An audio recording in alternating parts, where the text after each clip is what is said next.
Excellent, thank you very much, and very aware we're the final panel before your 2 drinks per head, or 4 drinks per head, whatever we can manage. Let me start by introducing my fabulous panel. In fact, could you guys each introduce yourselves? I know we already know Andy, but we'll go again. And can you please say what has been sort of the key headline or the key development from your perspective over the past 12 months? Paul? Hi guys, my name's Paul Gubbins. I work for a CTV ad server called Publica. And I guess what I found really exciting over the last 12 months is the rising importance of programmatic technology in TV advertising. I think eMarketer recently put out some stats saying that 7 in 10 CTV ad dollars will be transacted or fulfilled in a programmatic way this year. And it's not just AVOD and fast apps that are attracting that programmatic demand, but we're also seeing really cool innovation from the traditional linear broadcasters as well, closer to home, the likes of ITV with Planet V, and more recently with Channel 4. So that's what I'm really excited about this year. It's how programmatic is transforming this really growing ecosystem of ours, which is TV advertising. Julie. Cool. Hi, my name is Julie Selman. I'm the head of EMEA at Magnite, and we are the world's largest independent ad platform. And basically, we help publishers and advertisers transact between each other. And I would say this year, we saw a great development with regards to CTV, where we did a big study recently looking at user behavior. So what we found was really that sort of at the beginning of the pandemic, CTV usage was really up, like we saw in Andy's presentation earlier. We always said, like, oh, you know, CTV users are the younger generation and the older generation is on linear. But what we saw from this study is really hybrid viewing now, which is really exciting and really important as well for marketers to know. Great. Same question. Yeah, so Andy Jones, you've just seen me. So I look after the agency business at Samsung Ads. This is where I kind of wish I'd given lots of preparation for this one as well. But I would say growth is the headline for this year. It's been such an exciting time. I know one thing that I definitely have done is worn out my slippers, because that's all I've worn all year. But there is growth. There is growth in the number of TVs that have been sold. There's been growth in the awareness and excitement from clients and agencies. So there's a growth in the conversations that we're having. We're getting growth in the data that we're executing against.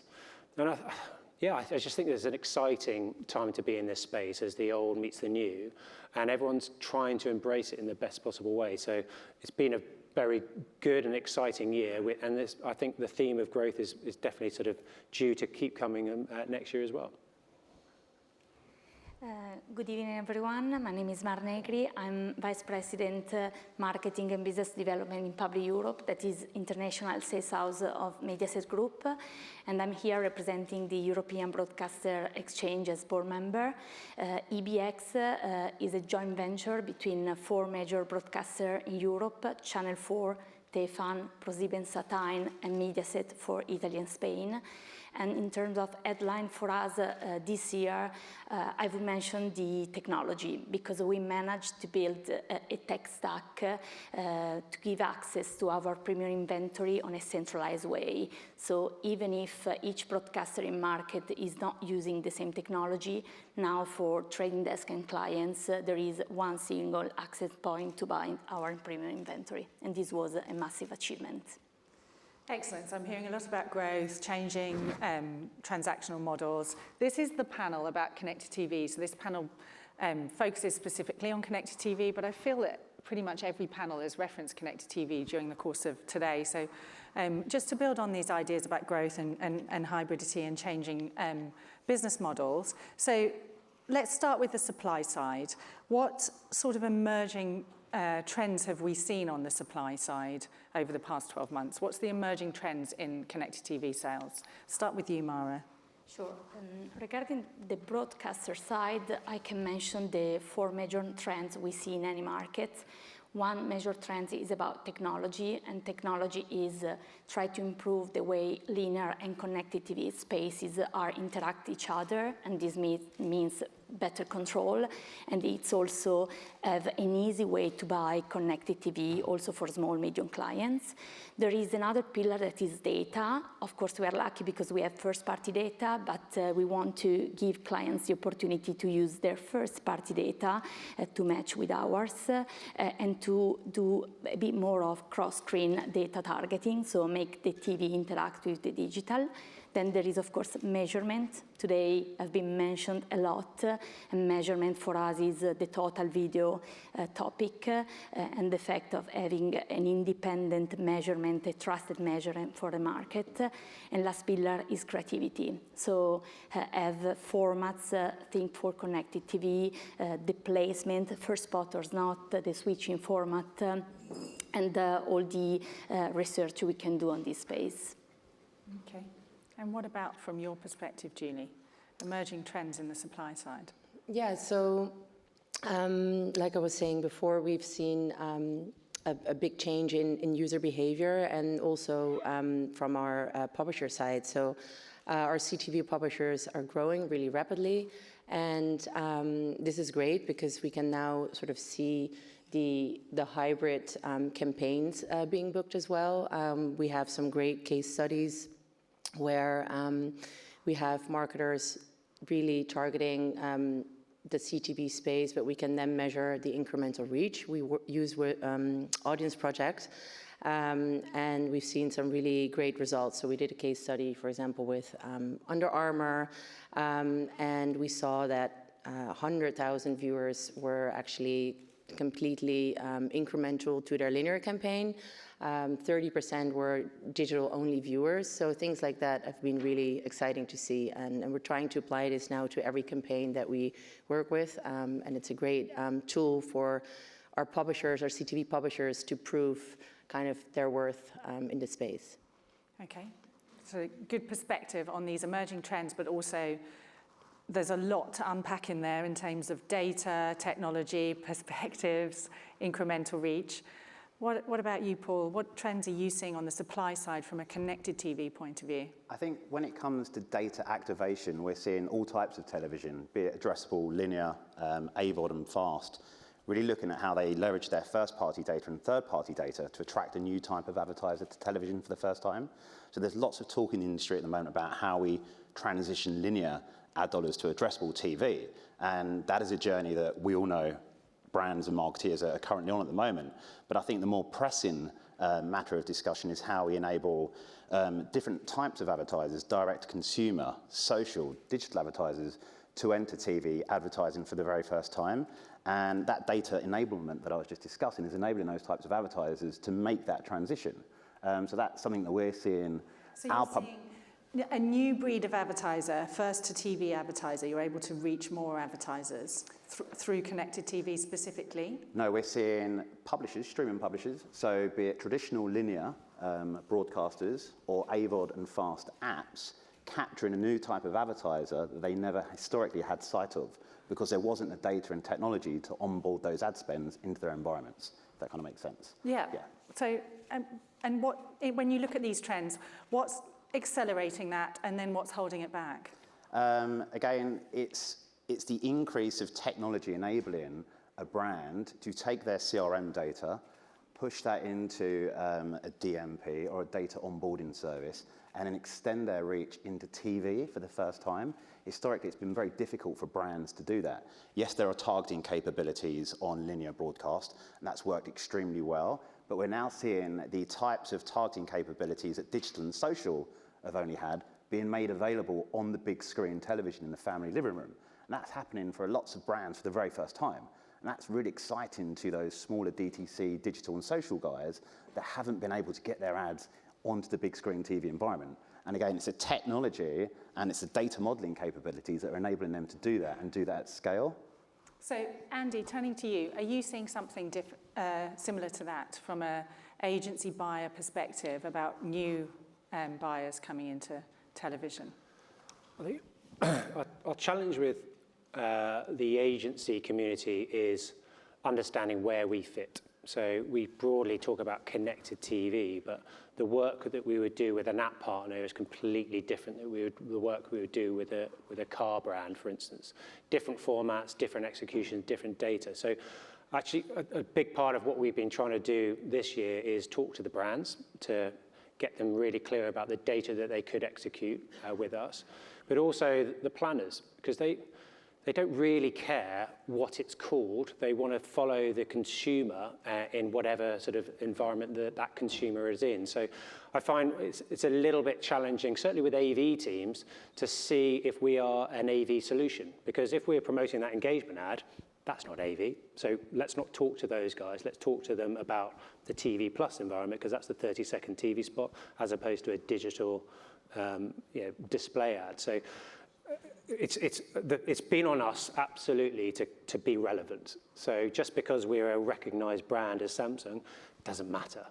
We've got to make sure that we're giving the right ad opportunity, backed up with the right data, and we're talking to the right actual teams within the agency, because I sympathize, I'm ex-agency as well. If you just come in with a new proposition, but you can't prove that it's effective and it's not relevant for that particular department, then you won't get anywhere. So we need to, like I say, we need to talk to the AV teams in AV language, we talk to the digital teams in their language, but ultimately, if the planner understands it, then we're getting success.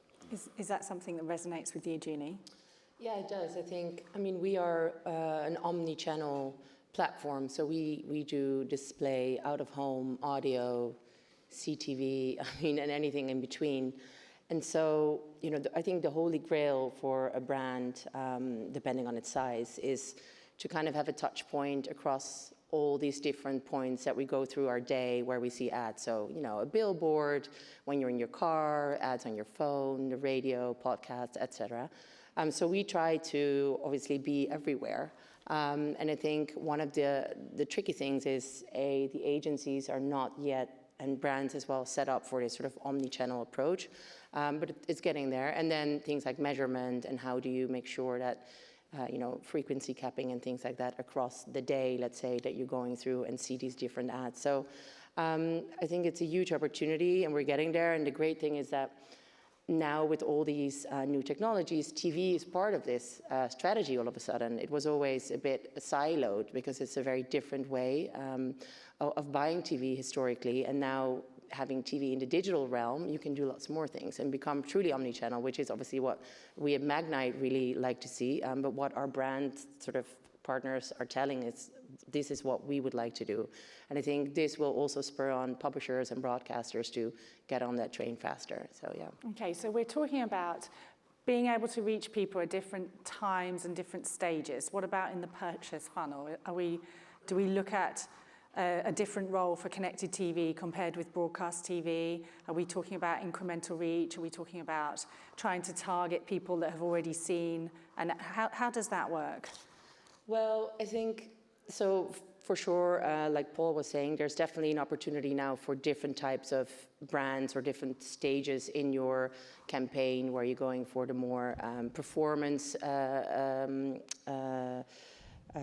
goals as an advertiser, or you're a smaller performance brand that all of a sudden has the opportunity to be on that large screen.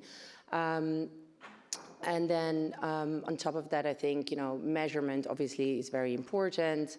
But we did this study and we also looked at sort of user intent. And one of the things is that we found was that people seeing ads on TV, they understand that sort of payoff. Okay, there's subscription fatigue. People are happy now to then start watching something and see an ad, but they want to see a relevant ad. And if they see a relevant ad, they're happy about this, and their intent to purchase then is higher as well. So that's really exciting as well, because then you get more to the performance type of brands rather than the large FMCG brands that have been on the TV for years. So I think that's a very exciting development as well. So from an EBX perspective, Mara, you're looking at across 5 key markets. Do you see any different trends there in terms of advertisers, like maybe the different kind of advertisers or different teams? Or again, are people using connected TV for something different from linear TV advertising? We see connected TV as a very flexible medium, because at the end you have clients that are using connected TV together with linear because they're looking for reach, incremental reach, or they're looking for frequency, and also working on frequency. For example, you can reach live TV viewers, so when the target, it's quite difficult to reach on linear TV that is consuming a lot connected TV. We see new clients, so clients that are not buying linear, maybe for a budget reasons, because it's less affordable, but also clients that are not buying linear because, for example, have product or services geolocated, so it doesn't make sense to target the entire market, but they prefer to go in the space, in the region where they want to push the product. We see TV standalone, but we also see a cross-screen strategy, and of course we see the power of data in general, so the addressable TV in any market. So I would say all markets are following the same path with different speed, but the trend is the same, and it's why 4 years ago we decided to put together forces. So what are the different speeds? Who's ahead and who's lagging? In terms of the markets? Of course, in terms of product, I would say UK is one of the leading markets, but then we have a difference between markets. So you have, for example, in France, data, you have deterministic data because connected TV in France is IPTV. Or you have, for example, UK ahead in terms of using clients' data because they unlocked they mentioned this morning, so the opportunity to put clients' data together with channel for data and use it for different purposes. For example, to do cross sales. So I know a specific product is sold on this target panel, and I propose another one. I want to reach clients that are not active since 6 months, for example, or I exclude current clients and I do the opposite. So really depends on the market. For example, Italy is really advanced in terms of testing and trying new ad formats. So I wouldn't put like an order, but there are peculiarity in each market. And how do you measure this incremental reach? We've all talked about this on the panel and in your presentation too. So how do you measure that incremental reach? Do you have to use a different partner in each market, or have you built that into your stack? When you, if you go to linear and then you use connected TV as an extension, you simply try to exclude who was in TV, exposed on the linear one, and you go farther. So this is coming from our data, actually. And are you able to do something similar with data? We are. So as a quick reminder, ACR, so automatic content recognition, the benefit of being able to measure the glass is it just takes the complexity away for us. So it doesn't matter if an ad was shown on broadcaster A, B, or C. It doesn't matter if it was through that set-top box or through that streaming device. If it's happened on the glass, we've been able to measure it. So very simply, if you wanted to deliver incremental reach, deterministically, it's very simple. We just start building up a pool of all those TVs that saw your ad and exclude them. And we only serve the ad to those TVs that have not already been exposed. But working with the agencies, it's bringing relevance to that as well. So, I was quite amused by one agency conversation I had that I shared the results of their campaign on our TVs. And whilst they were going for 70, 80% 1+, they actually only achieved 45% 1+ cover on our TVs through linear. And their response was, well, we're clearly not going to share that with the client because that makes us look bad. And I understand that point of view, I really do. So actually what we have done is try to be sympathetic to the buyer, because if 46% of our TVs are only watching less than 3 hours of linear TV a month, it's going to be very hard, in fact, impossible to hit 70, 80% 1+ cover. So what we've actually done is split all of our TVs based off their linear usage, so into 3 equal terciles, and seeing how they delivered their linear campaign and then what incremental reach we were able to deliver. And I tell you what, we deliver very little incremental reach to the heaviest and the medium linear viewers. That is what linear does brilliantly. But on average, even for a big heavyweight campaign, light is only about 15% 1+, and non-linear is obviously 0. And that is where we complement linear. And I think that's what's got traction with the agencies, because it shows that they're doing a fantastic work on linear, but they're having to use other sources, including BVOD, to top up the light and non-linear. And what's a good practice around applying additional data to that? So you've both talked about having first-party data. What are the good practices in that sphere? So we use Kantar at the moment, and I think the big development that we'll be moving into next year is getting more of an idea of that household. So I know we're not talking GDPR here, but again, a point I made is that everything is done with the consent of the customer. We are now getting that consent to be able to do more with our data and start sharing it with third parties. So we will be able to start syncing with third-party data sets, so we will be able to measure any linear and our exposure through to purchase. So that's not right now, but that will be something that's deliverable next year. Transaction on the TV, yep, or in-store? No, in-store. Great, and what about from an EBX perspective with data? We use data in a different way. I mentioned geotargeting. That was probably the easiest way at the very beginning to convince clients not on TV to invest on connected TV. We use, of course, also the household information we have, because based on the viewer's habit, we know that in a specific house you have or you don't have kids, for example, if it's a household with one person or many persons, so we know this kind of information. It's targeting based on content and on context, so this of course is available, and then targeting cross-device. So for example, we are now experimenting the fact that we deliver first a spot on TV, and then we retarget on digital, or we do a digital campaign excluding the people already exposed. So the opportunities are really different. Okay. What about you, Paul, from your perspective, in best practices around data? And just to qualify, everything that you're doing is programmatic specifically, whereas... Correct. So Publica, again, we're an ad service, so we don't activate any media, but we work with very large streaming publishers and smart TV manufacturers. So we get to see some of those best practices play out at the moment. Andy, I think you touched upon GDPR, and what we're seeing, certainly from a European perspective, is more streaming publishers now adopting consent management platforms to make sure that they're compliant with the IAB transparency and consent framework. And I think we'll see more streaming publishers approach privacy in that way next year as they look to grow their programmatic demand. The DSPs, the tools that the agencies use to buy inventory in a programmatic way, increasingly need to see CTV inventory with a privacy consent mechanic passed with it so they can serve them targeted advertising. And I think as more advertising dollars flow into addressable TV next year, privacy will be at the heart of that kind of strategy for many of the agencies when they're trying to target those audiences in streaming environments. Julie? Yeah, I mean, private marketplaces, is it all programmatic with you when you're using data?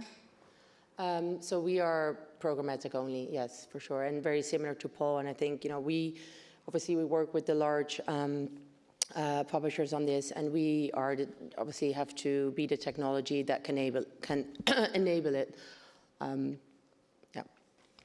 Similar. But with you, Mara, this isn't just programmatic. I just want to make it clear, connected TV doesn't necessarily just mean programmatic advertising. So now we have the tech stack I mentioned at the beginning, so we can transact on programmatic guaranteed, but then of course managed service or tech-based, tech-managed-based way is still available for clients to buy. So what do we need to do before this whole conference is about connected TV, before connected TV replaces the broadcast TV altogether? So if we only had, by this time next year or 2 years from now, and the broadcast signal would be switched off, what would we need to do to have the same amount of money flow into the businesses that you're working for, to keep selling ads, to have the quality, to be able to deliver that? What needs to change? I would say we need to build better ad breaks in CTV advertising. If you're a linear TV advertiser, thus far for the last 30, 40 years, you've had fantastic controls in broadcast ad breaks. You can manage frequency, you can manage competitive separation, you can manage ad clash. Now, they do not want to invest their money into CTV ad breaks where their ads run back to back with their competitors, where somebody's TV screen buffers, it loads, and then there's a blank screen, and then there's 15 seconds before the next ad plays. And when the next ad does play, it's the ad that you saw 15 seconds prior.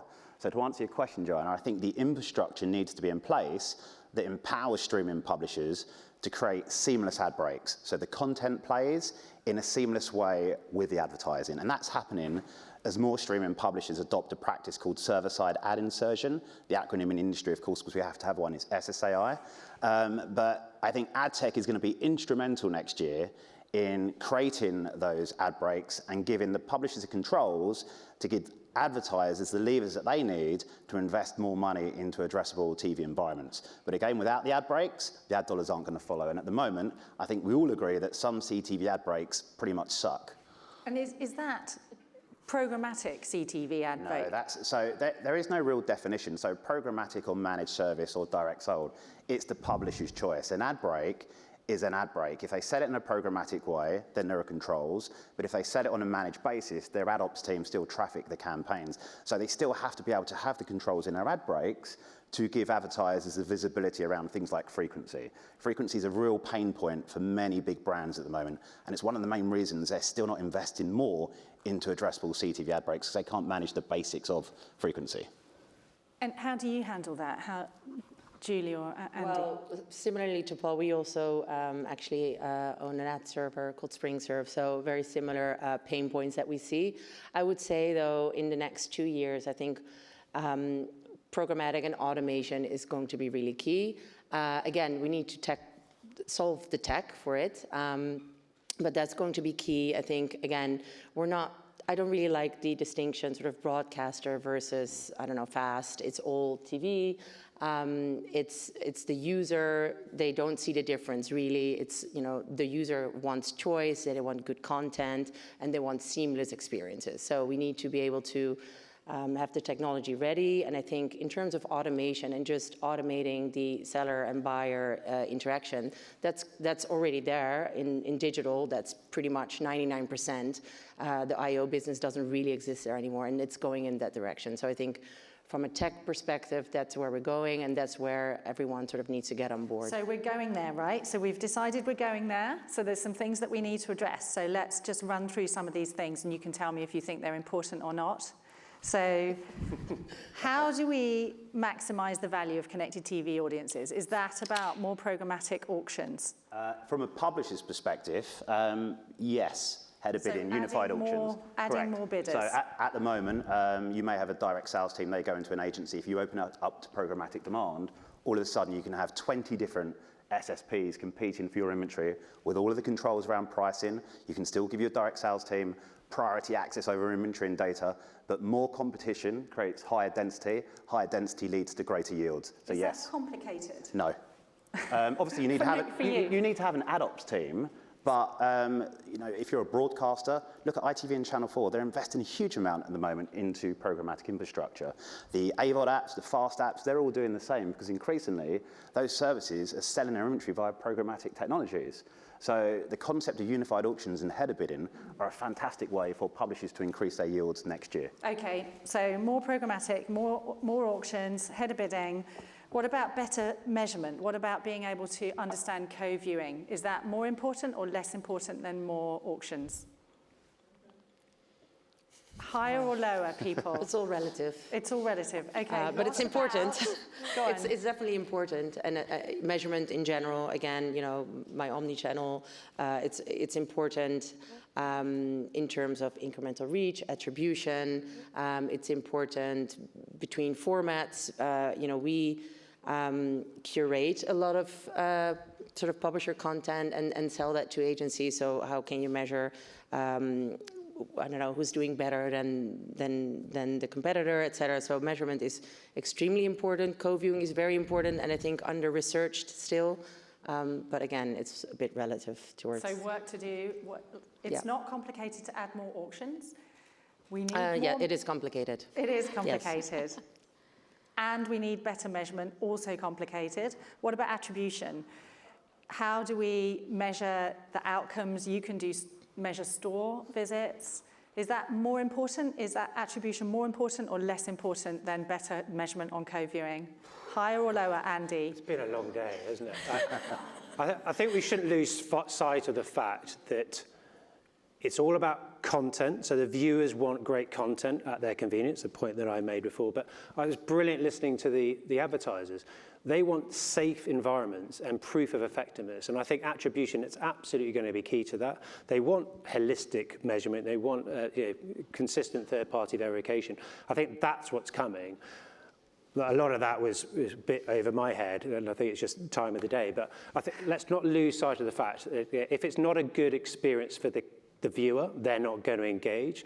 And if it's not working for the advertiser, they're not going to spend. So we kind of got to focus on that, and whichever way that works is brilliant. There are a lot of asks here. I feel like we've made a lot of progress, but there's still a lot of asks, a lot of things that we need to develop. So it doesn't sound like the broadcast spectrum will be switched off and will be ready, but maybe, Mara, that's not a relevant... No, we don't think this will happen. For us, connected TV is really the new house for the content, is the better, the best of the two worlds, linear plus technology. Okay. All right, so the technology sounds great, but it's not quite there yet. The data is good. We've ticked all the GDPR boxes, but there's still more requests. We need more holistic auctions. So we've all made great achievements since this time last year. Lots left yet to go. So looking forward let's just go down the line with a final question. What is going to be the thing in each of your opinions that will have a transformative effect on the audience here over the next 12 months? I think the discoverability of free streaming services on televisions will transform the way that TV advertising is bought and sold within the next 3 years. What he said, no. No, I think, yeah, again, if we look 2 years back, everything looked so different, and we're now here talking about connected TV pretty much all day, even though we pretend we're not talking about it, right? So I think in a year from now, it's going to just be even more, maybe we drop the connected and we just talk about TV, but then we'll all know we're talking about something connected to the internet. And I think, again, programmatic will be a huge part of that from a marketer's perspective. Love that. Agree with you. Thank you. But it's kind of a similar point. I'm really excited by getting closer to the clients and trying to answer their needs. So it's better measurement, third-party verification, but attribution. I think if we can nail that attribution, then it's going to improve the power of TV, no matter what, if it's broadcast, linear, or connected. It kind of doesn't matter. If you can attribute that exposure through to a purchase or an event, then it's going to work even harder. And for us, is also make it really easy to buy. So it should be straightforward for the clients. And then I think will be key the way we will integrate linear and connected TV. So it should be more and more integrated. Integration, more holistic, more buyers, more programmatic, and getting closer to the clients. But it does sound like this is the last panel on connected TV ever, and it will just be weaved into the rest of the conversation. Ladies and gentlemen, thank you very much for your patience. Please join me in thanking the panel.